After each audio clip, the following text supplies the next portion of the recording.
kaidah yang kedua, segala yang datang dari Allah itu tidak mungkin buruk. Tidak mungkin. Kenapa kita diminta untuk taat dengan mutlak? Karena segala yang datang dari Allah pasti baik. Ya, pasti baik.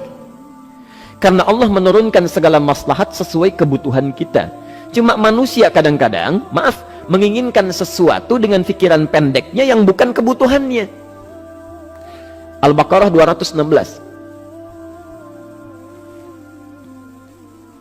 Agak pelan-pelan kita ya.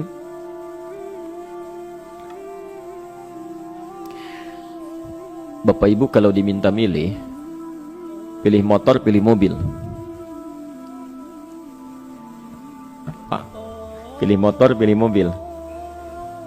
Kalau sebagai manusia biasa pilih motor, keterlaluan itu. Umumnya akan memilih mobil. Akan memilih mobil umumnya. Tapi kadang-kadang kita menginginkan sesuatu yang tinggi, menurut Allah itu bukan kebutuhan kamu. Kebutuhan kamu itu motor. Keperluan kamu motor. Kalau kamu punya mobil, sulit nantinya. Gangnya sempit, mesti bikin garasi, anggaran bertambah, dipikirin juga. Capek. Sudah, motor saja, terbebas dari banyak kemacetan. Mampu diurai, tidak banyak difikirkan. Pelan-pelan. Turun ayat, kutiba alaikumul qitalu wa huwa kurhul lakum. Ya. Diwajibkan atas kalian berperang. Dulu orang diminta jihad gelisah. Ya. Gelisah. Nah, kalau ada perintah Allah yang melahirkan kegelisahan, ini maknanya. Ya, tidak harus dalam konteks jihad yang fisik. Ya. Jihad, melawan hawa nafsu kita. Jihad melawan pikiran kita. Jihad melawan prasangka buruk kita. Kadang-kadang ada keinginan kita yang kita inginkan menurut Allah itu belum baik untuk kita. Nah, sifat manusia ketika diberikan oleh Allah keputusan yang terbaik, kadang-kadang ada sifat dalam hatinya gejolak, belum bisa menerima. Ya. Ada gejolak di hatinya. Dalam keadaan demikian kata Quran, kutiba alaikumul qital. Kalau Anda merasakan sesuatu sedang ada gejolak di jiwa, sulit menerima ketetapan Allah, maka perangi perasaan-perasaan buruk itu. Wa huwa kurhul lakum, walaupun itu sulit. Walaupun itu sulit. Jangan berprasangka buruk dulu pada Allah. Ayat yang indahnya, perhatikan kalimatnya. Asa an takrahu syai'an fahuwa khairul lakum. Boleh jadi Anda tidak menyukai sesuatu, di balik itu ada kebaikan-kebaikan besar yang Allah sedang rencanakan. Karena pikiran kita pendek, maunya sekarang saja. Tapi subhanallah, Allah sangat panjang, tidak ada batasnya. Allah memberikan maslahat sampai kamu meninggal, ini maslahatnya. Kamu berpikir sekarang saja. Wa asa an tuhibbu syai'an wa huwa syarrul lakum. Sedangkan boleh jadi di balik yang kita sukai ada keburukan yang sedang menunggu kita di depan ini, kamu tidak tahu. Ya.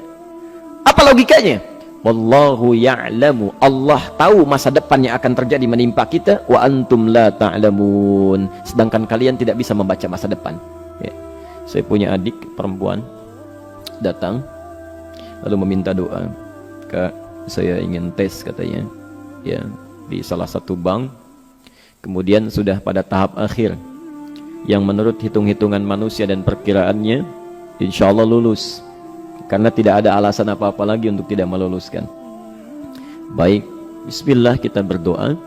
Tapi doa kita seperti dibimbing oleh Quran, tidak minta dunia saja. Ya. Jadi dunia baik, Al-Baqarah 201, Rabbana atina fid dunya wa fil akhirah. Ya.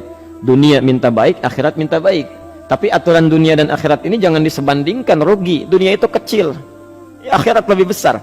Dunia itu kecil. Makanya diatur di Al-Qasas ya, ayat 77 sampai 78 itu aturannya, wabtaghi fima atakallahu daral akhirah wala tansa nasibaka minad dunya. Minta seluas-luasnya akhirat, tapi dunia jangan berlebihan. Ya. Sekedar mencukupi kebutuhan kita saja. Ya. Pakaian, Bapak Ibu sekalian, ya, kita beli pakaian sesuai kebutuhan saja, jangan berlebihan. Ya. Cukup ketika kita akan sholat, layak, indah dalam pandangan Allah. Ketika kita akan bermuamalah, bagus, tidak mengecewakan orang lain, sudah. Maka waktu selebihnya, ketika kita mencari sesuai kebutuhan, waktu selebihnya bisa digunakan untuk memperbanyak ibadah. Tidak banyak energi terbuang, uang juga terbuang, tenaga juga terbuang. Bayangkan kalau keinginannya macam-macam. Wah, ingin baju terbaru, ingin tasnya Hermes, mereknya dari Paris, sekarang juga mesti dibeli. Wah, uangnya sudah 400 juta keluar, tenaga mesti keluar, beli tiketnya macam-macam dan sebagainya. Habis waktu untuk mengejar dunia, ibadah tertinggalkan. Di rumusnya dunia itu secukupnya saja. Nah, yang paling menarik, kita doakan supaya Allah memberikan kebaikan dunia dan akhiratnya yang paling utama. Maka datanglah dengan lesu mengatakan, saya tidak lulus katanya. Kenapa? Saya bilang, saya tidak tahu, saya sudah berusaha. Tapi konon kabarnya, saingan saya adalah anak salah satu pejabat. Masya Allah. Saya bilang, kamu jangan bersedih. Kamu menginginkan sesuatu dengan pikiran pendek, Allah pasti memberikan yang terbaik yang tidak terlukiskan nanti. Subhanallah. Pekan beberapa hari setelah itu, muncul berita, ternyata dia diterima di bank syariah. Dia menginginkan sesuatu yang diinginkan, Allah menginginkan lebih dari apa yang dia harapkan. Dikasih bank syariah, di situ terjaga, meningkat keagamaannya, terjaga hijabnya, segalanya, dan disitulah kemudian diarahkan untuk menemukan jodohnya. Masya Allah. Dia berpikir saat itu Allah merencanakan masa depannya. Ya. Jadi apa yang Allah sudah rencanakan pasti baik, Pak, Bu. Jadi tadi dari salat subuh yang pertama kali ingin disampaikan adalah, coba dilihat sampai subuh ini, adakah aturan Allah dan Rasulnya yang sampai subuh ini pernah kita langgar, pernah kita ragukan? Barangkali itu yang membuat kehidupan kita sulit. Ya. Allah, Rasul membuat aturan. Dan ada 4 tipikal orang, ya, 4 tipikal orang bila dihubungkan dengan aturan yang Allah dan Rasul sudah buat itu. 1, ada yang ikut aturan. Maka orang seperti ini kata Quran, yuridullahu bikumul yusra wala yuridu bikumul usra. Al-Baqarah 185. Allah menginginkan kemudahan, tidak menghendaki kesulitan dalam hidupmu. Ya. Maka dibuat aturan, yang ikut aturan Allah pasti mudah hidupnya. Ya, pasti mudah hidupnya. Ya. Rizkinya mudah, hidupnya mudah, nyaman, enak. Ya. 1, ada yang ikut aturan. Yang kedua, ada yang keluar aturan. Ya. Ini pasti repot. Pasti repot. Di awal-awal seperti menyenangkan, ujung-ujungnya repot. Allah bilang, jujur, jangan berdusta. Kalau dusta celaka. Wailul lil mukadzibin. Celaka bagi para pendusta. Dia keluar aturan, dia berdusta. Awal-awal memang nikmat. Besok. Ya. Pak, ini amplop siapa ya? Ya. Maaf Pak, ini amplop. Memang ini khusus Pak, anggaran tertentu, tidak ada kaitan dengan proyek ini. Padahal ada kaitan dengan proyek, dia sisihkan untuk kepentingan pribadinya. Bohong. Saat itu merasakan enak dapat tambahan, besok-besok dikejar-kejar sama aparat kepolisian. Ya. Celaka.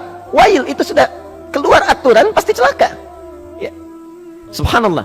Jadi ada orang kedua keluar aturan. Yang ketiga bikin aturan sendiri. Dikasih aturan, dia bikin aturan sendiri. Subhanallah. Kalau sakit, dibuat ketentuan. Sakit pertama, kalau biasa-biasa saja, ya subhanallah, ikhtiarnya pergi ke dokter. Seorang sahabat datang kepada Rasulullah, ya Rasulullah, saya sakit, tolong doakan saya. Kata Nabi, idhab ila tabib, pergi ke dokter. Ini orang pintar sekali. Kata orang ini, ya Rasulullah, Anda kan Nabi Rasul, angkat tangan Anda, Allah kan maha menyembuhkan, nanti Allah sembuhkan saya. Cerdas ya? Tapi subhanallah, Nabi harus lebih cerdas, dapat bimbingan dari wahyu. Pergilah ke dokter karena kesembuhan yang telah Allah tetapkan dititipkan di tangan para dokter. Masya Allah, pergi ke dokter. Ya. Itu rumus pertama. Nanti kalau dokter sudah pada hand up, ya, angkat tangan, tidak mampu menyembuhkan, itu tandanya Allah ingin langsung menyembuhkan tanpa turut campur makhluk yang ada. Maka kaidahnya akan berubah nanti, ya, dari kaidah biasa kepada kaidah Al-Anbiya ayat 83 sampai 84. Itu aturan yang menyembuhkan langsung dari Allah Subhanahu wa taala. Tapi kalau Anda sakit, perginya ke dokter. Ya. Cuma ada manusia bikin aturan sendiri. Sakit, pergi ke dukun. Ya. Dukun nggak bisa, pergi ke paranormal. Dirinya pun sudah nggak normal. Makanya disebut paranormal karena nggak normal. Ya. Tapi didatangi juga gitu, bikin aturan sendiri. Karena itu jadi lebih sulit hidupnya. Ya. Doa minta pada Allah kan sederhana. Ya. Doa nggak bayar, nggak ada macam-macam, masya Allah, gampang sebetulnya. Ada kekeringan sekarang kan, banyak kekeringan ya, banyak kekeringan.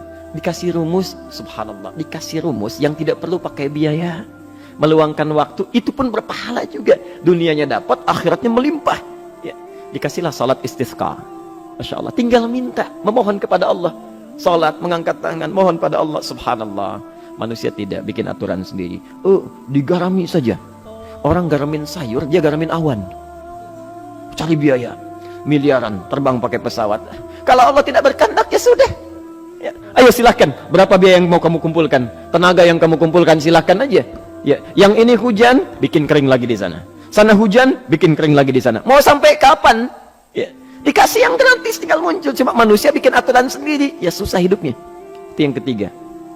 Yang keempat, ada orang nggak mau diatur. Allah bikin aturan, dia nggak mau diatur. Ya, Masya Allah. Ini yang luar biasa. Inilah yang fasik. Fasik itu keluar dari aturan, menyimpang. Tidak mau diatur dia. Ya, tidak mau diatur. Karena itu Bapak Ibu sekalian, dari ayat yang pertama ini, ya, mari kita evaluasi sampai dengan hari ini subuh.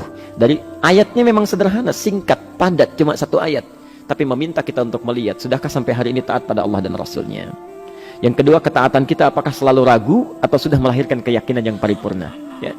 Yang ketiga, pelajari aturan-aturan Allah terkait kehidupan kita. Aturan salat, aturan muamalah, ya, aturan beraktivitas, aturan berumah tangga. Pelajari itu supaya mendapatkan kemudahan.